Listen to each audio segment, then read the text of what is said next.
The lesson today is from 1 Kings chapter 17, verses 8 through 16.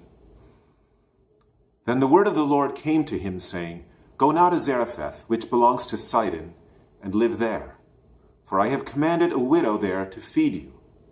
So he set out and went to Zarephath. When he came to the gate of the town, a widow was there gathering sticks. He called to her and said, Bring me a little water in a vessel, so that I may drink. As she was going to bring it, he called to her and said, Bring me a morsel of bread in your hand. But she said, As the Lord your God lives, I have nothing baked, only a handful of meal in a jar and a little oil in a jug. I am now gathering a couple of sticks so that I may go home and prepare it for myself and my son, that we may eat it and die. Elijah said to her, Do not be afraid. Go and do as you have said, but first make me a little cake of it and bring it to me, and afterwards make something for yourself and your son. For thus says the Lord, the God of Israel, the jar of meal will not be emptied, and the jug of oil will not fail, until the day that the Lord sends rain on the earth. She went and did as Elijah said, so that she as well as he and her household ate for many days. The jar of meal was not emptied, neither did the jug of oil fail, according to the word of the Lord that he spoke by Elijah. The word of the Lord. No chance meeting. I was 12 years old in upstate New York in middle school. I attended a big school. I had different friends in school and out of school. One of my friends in class, his name was Larry. I didn't know him outside of school. We had a couple classes together. We got on. We had lunch together. We enjoyed being. It was easy to talk to each other. And no chance meeting it turned out to be. I was also outside of school involved in Boy Scouts. My dad was a Boy Scout leader. It was near the end of the year. It was November. And our patrol had to practice doing a good turn. That's the slogan of the Boy Scouts. And the patrol had organized that with the parents that we'd collect food and groceries and bring it to a poor family. Now, I didn't know any poor people, and my parents had told me stories of what it was like to be poor when they were children in the Second World War. I mean, I saw poor people on TV. I thought poor people were in the cities or in other countries, but I didn't know any poor people, so I wondered what it would be like. You know, our patrol was going to bring these things to a poor family. I was a bit curious, to say the least. Well, the day came, we put on our uniforms, our little patrol, and we went with a couple of the parents who drove us to the house. They'd organized it for us. And it wasn't that far out of town. In fact, it was part of the town, and I was confused. My goodness, how did this happen? A poor family? You know, what does that mean?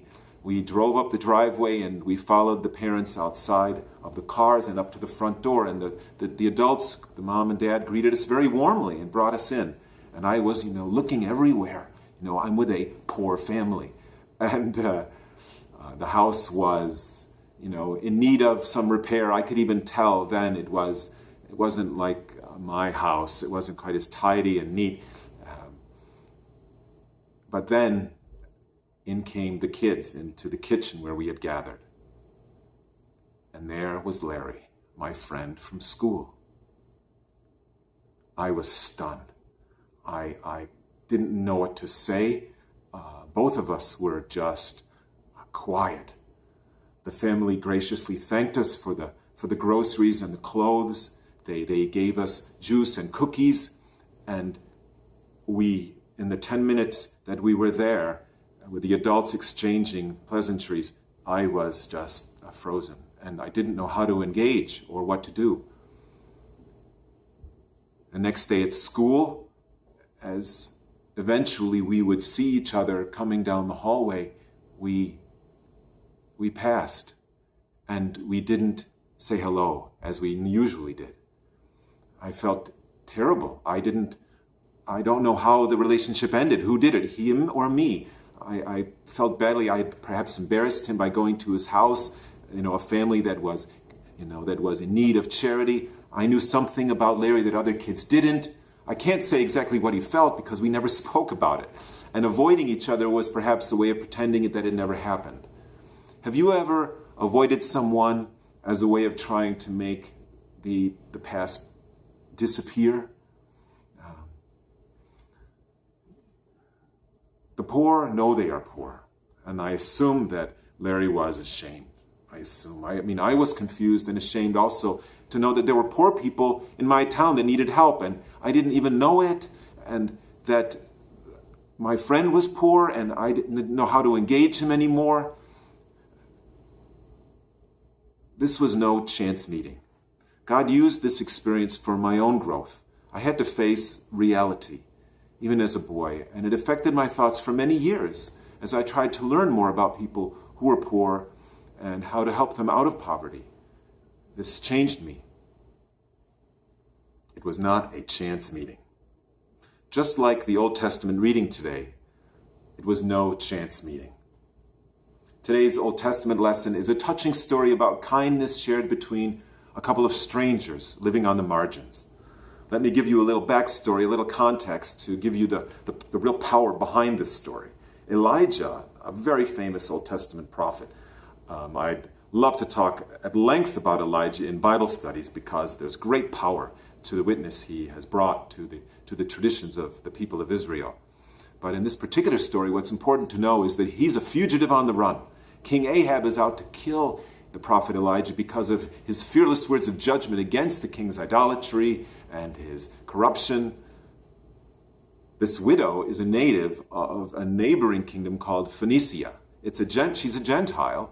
She's not part of the people of Israel. She's outside the scope of Israel's covenant with God, and she's not a worshiper of their God. She's also a single mom living in the depths of poverty in the midst of a famine. She's a widow with a small child in a society with no safety net. When Elijah encounters this woman, she's gathering sticks to make a fire and cook a small biscuit from the last bit of wheat and oil she has. She makes a statement that she's going to prepare this last morsel with her little boy, and then she's going to die. Well, that's a bit exaggerated. We call it hyperbole, but regardless, we get the point.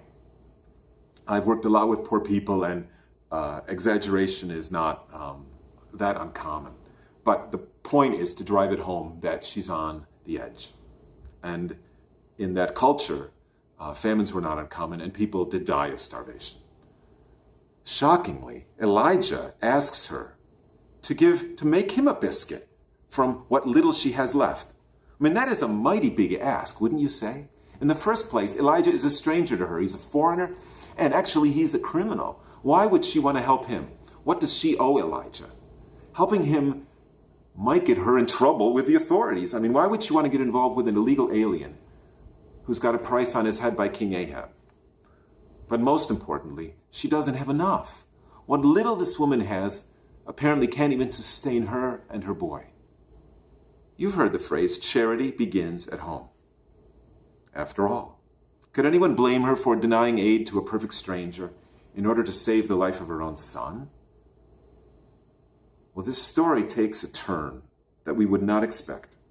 This is no chance meeting. We learn that God had sent this prophet Elijah to this particular widow. And when God is behind an encounter, everything is changed. God is behind this. The prophet promises the widow that her little jar of wheat meal, and her flask of oil will see that all three of them through this famine until the rains come again. And the woman chooses to trust Elijah. She believes him, and his promise is realized. They are, in fact, sustained through the famine period. If this widow had actually been practical and pragmatic, she would have sent Elijah away empty-handed and kept for herself and her son the little that she had left. Instead, she had compassion on Elijah, a stranger, and trusted the promise of his God, who was not really known to her. In so doing, she demonstrates what the people of God have had to learn again and again, and that includes me and includes you. That is, our God is a God of generosity and abundance. She knew that believing that charity begins at home is an insult. She trusts the big ask. No chance meeting. And in our lives as well, are there no chance meetings? All the people around you now in church, some of you know, some of those you don't know. By chance. All the friends you have made in your life, the many colleagues you have at work, the many members of your extended family. How did all these relationships come to be? Did you coordinate them?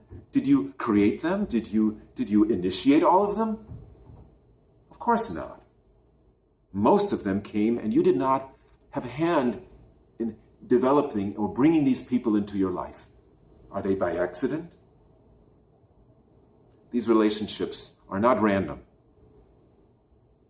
The people of God ought not to believe in chance or luck. At least we shouldn't use these terms when we think about the people we encounter in our daily lives and the opportunity that God gives us that arise out of encounters with other people.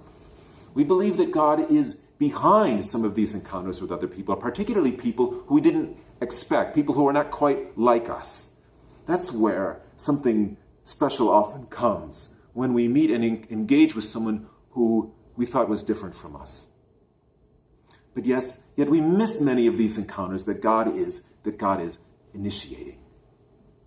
In truth, encounters are another opportunity to give or to receive, to learn, to grow, to change. The encounter I had with a boy at 12 years of age, with Larry, it changed me. Or our meeting with me as your pastor. We have changed each other for the better. You have been generous with your encouragement of me, and I thank you for this. For all of us to be a part of this church at this time is no chance meeting. We ought to leverage this opportunity for God's work because God is generous. We are short of nothing. Our church can afford to be generous. We are not really short of anything. There is no shortage. There is no shortage of oil or wheat or whatever we need to carry us through when we think we are in a famine, even a spiritual famine or a financial famine. Like the widow in the lesson, however little we think we may have, when we place it at the service of our God, it is enough. No chance meeting. Amen.